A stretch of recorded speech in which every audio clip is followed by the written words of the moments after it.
Elecciones 2014. Tú decides. En efecto, tal como lo anunciábamos, pues vamos a dedicar ahora una hora al tema importante de las elecciones de octubre. Tú decides. Vamos a conversar con 3 candidatos de la región Lima, de los 15 que se presentan, candidatos a la presidencia regional de Lima Provincias. El público puede intervenir, puede plantear también preguntas, vamos a escuchar planteamientos cada 2 minutos, pero con intervención del público en algunos casos de preguntas. ¿De qué partimos? Algunos datos básicos. Estamos hablando de esta distancia que hay entre Lima Metropolitana y Lima Provincias. Estamos hablando de una población de casi 900.000 pobladores, bastante dispersa, porque en efecto pesa mucho justamente el centralismo limeño. En la provincia de Barranca, por ejemplo, el 85% es urbano, el 15% es rural. En Canta y Yauyos más de la mitad de la población vive todavía en el campo.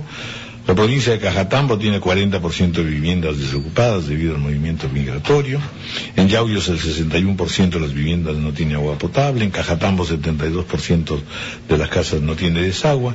En Guarochirí 34% no tiene luz eléctrica. Vamos viendo pues entonces que hay carencia, parece mentiras, porque estamos muy cerca de todas esas zonas y muy cerca de la Lima que decide cosas. Y sin embargo hay todas estas desigualdades. En educación, en Cajatambo, por ejemplo, el 10% de la población no sabe leer ni escribir. Vamos pues entonces a conversar con Nelson Osvaldo Chuy Mejía, de Concertación para el Desarrollo Regional. Gracias por la oportunidad de poder compartir con los ciudadanos de la región Lima. En 2 minutos, ¿cuáles son, en su concepto, los 3 grandes problemas de Lima Provincias? Ya hemos hablado de la dispersión, ya hemos hablado de la diferenciación. Yo recuerdo haber hablado alguna vez con el señor Chuy justamente decir cómo se traslada un presidente regional, cómo se mueve un presidente regional de Lima Provincias, que tiene que pasar por el centro de Lima, vaya, porque va desde norte a sur, de este a oeste, en fin. Vamos a ver cuál sería la prioridad o los problemas o lo que usted considera aspectos centrales de la temática de Lima Provincias. Nelson Osvaldo Chuy Mejía. Bueno, gracias. La inseguridad ciudadana es uno de los grandes problemas que no solamente afectan al país, sino también a la región Lima. Recordemos que permanentemente tenemos problemas de sicariato y otros problemas similares, y nosotros tenemos una propuesta concreta. Hemos buscado el mejor plan de seguridad ciudadana, no solamente en el país, sino también en países vecinos. Nosotros tenemos la asesoría del general Jordán de Surco, y estamos hablando del plan Cuadrante Seguro Preventivo, donde se hace un diagnóstico primero de la zona para ver cuál es la problemática, por qué hay inseguridad. El problema social lo estamos tomando en cuenta y vamos a invertir recursos importantes, pero trabajando coordinadamente con la sociedad civil. La población tiene que estar empoderada y permanentemente capacitada, igualmente los alcaldes provinciales y distritales. Hasta ahora, todo plan que se ha hecho hasta ahora de seguridad ciudadana ha sido en forma aislada. No hay un plan, una planificación en conjunto con la Policía Nacional, los alcaldes provinciales y distritales. Este es uno de los temas fundamentales, la inseguridad ciudadana. ¿Usted cuánto hizo al respecto cuando fue jefe de la región? ¿Cómo se llama? Nosotros cuando estuvimos en la gestión compramos patrulleros. De Chimbote, dicho sí, compramos patrulleros, 20 patrulleros, compramos aparte que equipamos a los bomberos, hicimos mucho, invertimos en la policía. Pero nos está hablando usted ahora de un plan integral. Exacto. En general cuando hablamos con los candidatos nos van a decir pantallitas, camioncitos, policitas. En realidad eso ya lo sabemos, eso forma parte de la infraestructura. Lo que se trata es de tener una estrategia. Ya. Como usted lo está anunciando, ¿la tiene o no la tiene? La tenemos. Defínamela. Por eso, la estrategia es la siguiente. El plan Cuadrante Seguro ha dado resultado en Chile, ha dado resultado acá en varios distritos, en Surco uno de ellos. Entonces la idea es tratar de dividir la población en cuadrantes de tal manera que haya un patrullaje permanente preventivo, pero aparte también pero un estudio. ¿Tiene usted cuántas ciudades? No, nosotros tenemos 9 provincias, de las cuales en la costa tenemos 4 grandes ciudades aparte de Huarochirí, serían 5 grandes ciudades. Entonces tenemos que trabajar en ellas, pero básicamente, como menciono, el plan cuadrante seguro significa primero hacer un diagnóstico social, donde se determinen los problemas, por qué hay problemas de inseguridad o delincuencia. O sea, hay que ir a la raíz. Entonces lo que pretendemos es tratar de solucionar el problema en base a la problemática. Si hay pandillaje en esa zona, ver cómo solucionar el problema en pandillaje. O sea, es un plan en base a un proyecto social. Vamos a hacer una pausa, son las 9:20 de la mañana, y dejo constancia de lo siguiente, que va a ser materia de la próxima pregunta. Es decir, hemos hablado de cuáles son los problemas principales, vamos a hablar ahora de cuánta plata se dispone, cuál es el tema de cómo se han administrado hasta ahora los fondos para esta región y qué necesidades tiene. ¿Se puede financiar todos los sueños? Eso lo hemos visto siempre en todas las campañas electorales, y siempre hemos visto que naturalmente después se descubre que no se tiene el dinero suficiente, que de modo que hay que saber gastar en qué y cómo, y no dedicarse, como ha ocurrido en el pasado, a veces a hacer obras fastuosas que no tienen relevancia finalmente en la vida y en la calidad de vida de los ciudadanos. Lo dejamos allí, y llamadas telefónicas también serán recibidas.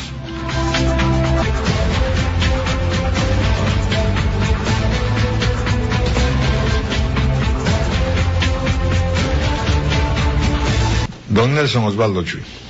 Bueno, nosotros Usted ha sido aludido, así que y yo me acuerdo haber conversado con usted sobre varios de estos temas cuando era presidente. Para nosotros, y desde el primer plan de gobierno, la integración de los pueblos es fundamental a través de los corredores económicos. Si hablamos de corredores económicos, tenemos 10 grandes cuencas y 5 o 6 corredores económicos transversales, porque planteamos el enfoque de cuenca, donde las represas y los reservorios deben ser la prioridad. Nosotros en la anterior gestión comenzamos el trabajo de reservorios y represas y dejamos muchos encaminados inclusive. Aquí Rosita Vázquez puede dar fe de que trabajamos mucho en lo que es el represamiento de agua. Entonces trabajamos con los alcaldes provinciales y distritales permanentemente, y lo que es saneamiento básico, agua, desagüe, electrificación, también trabajamos en armonía con los alcaldes. Tenemos que trabajar en forma coordinada, pero hablando de la integración de los pueblos, nosotros, según nuestro plan, tenemos que potenciar las ciudades intermedias a través de justamente las vías de comunicación. Estamos pensando tener un pool de maquinaria en cada provincia para tratar de mantener las vías de comunicación en perfectas condiciones, para permitir que los pequeños productores organizados puedan salir a la ciudad y sobre todo a los grandes centros de acopio. La idea es potenciarlos de esa manera, potenciar lo que es el agua, usted lo ha dicho, la siembra y cosecha de agua va a ser lo fundamental. Bueno, sobre todo que estamos hablando de que hay lagunas en la región, ¿no es cierto? Exacto.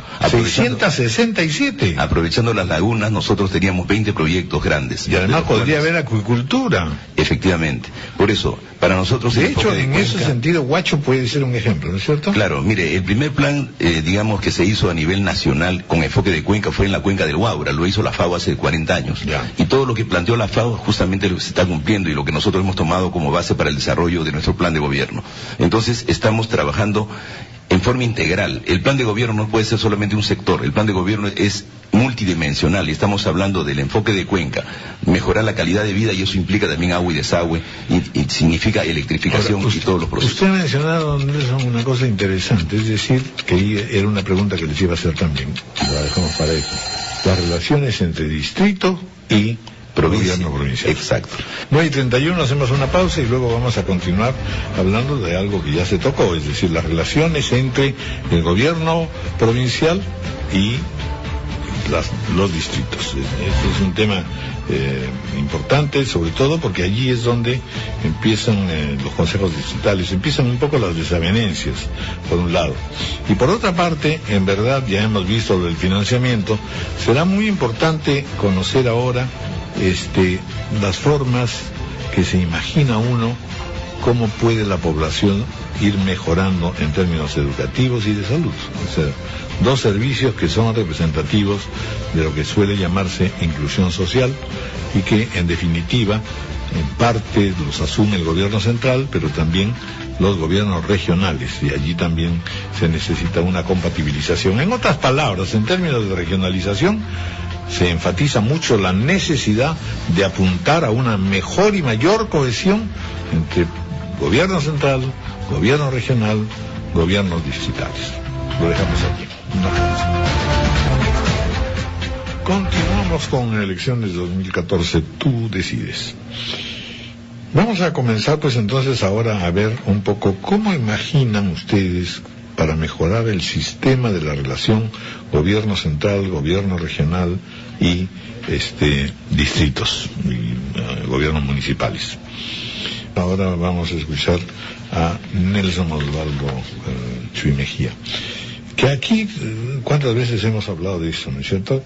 La pregunta debería ser, ¿cómo hace usted para imaginarse ser un presidente regional que tiene que estar visitando 9 provincias y, por supuesto, ciudades, cada una, capitales de estas provincias muy significativas, importantes, aunque estén a veces un poco atrasadas? Articulación por un lado y por otra parte prioridades en términos de educación y de salud. Efectivamente, como usted menciona, nosotros en la anterior gestión trabajamos muy de la mano con los alcaldes, y justamente Rosa Vázquez, que ha sido alcaldesa en ese entonces, puede dar fe. Nosotros trabajamos coordinadamente con los alcaldes provinciales. Si es así, ¿por qué no van en el equipo juntos? Bueno, ella ha sido parte de la familia, sino que ahora aspira a ser presidente. Ahora busca otra familia. Bueno, entonces, como le decía, nosotros hemos trabajado siempre coordinadamente, y nuestros planes de gobierno están vinculados a eso. Por ejemplo, seguridad ciudadana. Si no trabajamos vinculadamente, alcalde provincial, distrital, la sociedad civil, la policía y el gobierno regional, va a ser imposible controlar la delincuencia. Algo similar va a suceder en los programas sociales, tanto educación, salud, agua, desagüe, electrificación. Las necesidades son tantas que tenemos que trabajar coordinadamente para evitar duplicar esfuerzos. Uno de los grandes problemas que hay es ese. Cada alcalde hace sus proyectos, sus perfiles, sus expedientes, se duplica esfuerzos, gastando recursos innecesariamente. Entonces aquí tenemos que trabajar coordinadamente. Por eso es que nuestro plan y nuestro movimiento se llama Concertación para el Desarrollo. Lo que usted está mencionando es interesante. Tenemos ya las primeras llamadas. Los teléfonos son 21 24 100, 21 27 165 y para provincia 0800 13 14. Muy buenos días. Muy buenos días, señor Vargas. Su nombre, señor, ¿de dónde nos llama? Yo soy, señor, mi nombre es Pepe Flores. Sí, díganos. Mire, señor, saludos a todos los candidatos de la provincia de la región Lima. Mira, hay un proyecto de hace 70 años que aún no se culmina. Allá se entra por 2 vertientes, por Asia y por Cañete, y eso tenía que culminar como un circuito, y hasta ahora no se culmina de hacer la carretera entre Miraflores y Ayadirí, que son distritos de la provincia de Yauyos, que son 60 comunidades. He presentado ese proyecto al señor Alvarado en 2 oportunidades, pero simplemente lo mandaron al archivo. Hay un despoblamiento total porque no hay lo suficiente carretera. ¿Cómo se puede progresar en la agricultura cuando no hay una vía de comunicación y para sacar los productos para su venta? Entonces, eso quisiera ver. Y otro, la forma de cómo controlar los gastos. No se puede hacer auditoría porque los alcaldes hacen lo que le da la gana. Eso me parece muy importante. Muy importante su aportación, señor Flores. Lo felicito porque, en efecto, hay que ser absolutamente moral si se quiere ser presidente regional o si se quiere ser alcalde. Otra llamada. Muy buenos días. Muy buenos días. Su nombre, señor, ¿de dónde nos llama? De Lima provincia. Quisiera saber, el doctor Pérez. Sí, díganos. Por favor. ¿Aló? Sí, lo estamos escuchando. ¿verdad? Sí, quisiera saber cómo van a desarrollar el tema de saneamiento, toda vez que hay mucha deficiencia en cuanto a lo que es los servicios básicos. ¿En qué sitio específicamente? ¿Desde dónde nos está hablando? ¿Aló? Huacho, Barranca. Ya. Muy bien. A ver, respuestas espontáneas, inmediatamente. Bueno, en realidad en este tema de moralización, Nelson Osvaldo Chuy, de lo que se trata es de encontrar algunos mecanismos en los cuales, en efecto, la vigilancia ciudadana pueda participar. O sea, si no hay participación ciudadana, parece muy difícil en realidad, sobre todo porque, como lo hemos visto en algunos casos, se presenta una colusión entre el presidente regional, el Poder Judicial y las fuerzas policiales. En consecuencia, ahí sí el ciudadano se siente realmente crucificado. Bueno, efectivamente, usted ha dicho algo muy cierto. Hay que empoderar a la sociedad civil. Nosotros venimos trabajando desde hace muchos años atrás, desde antes que pensábamos entrar en política cuando estábamos en la Cámara de Comercio y se crea la Mesa de Lucha contra la Pobreza y todos los elementos, todas las instituciones, siempre hemos luchado contra la corrupción. Incluso yo he sido el presidente regional más investigado. Esta gestión ha investigado, pero no se imagina, una persecución política. Y no he encontrado nada. Y tanto así que inclusive yo fui a la policía un día en una denuncia y le dije, ábrame mis cuentas corrientes, mis cuentas bancarias. Me han abierto todas mis cuentas, a mí y a toda mi familia. Por lo tanto, tengo las manos limpias y no hay nada al respecto. Lo que sí, usted dice es cierto. La vigilancia ciudadana es muy importante y debemos trabajar con ella. De acuerdo. Bueno, pues muchas gracias. La mejor de las suertes a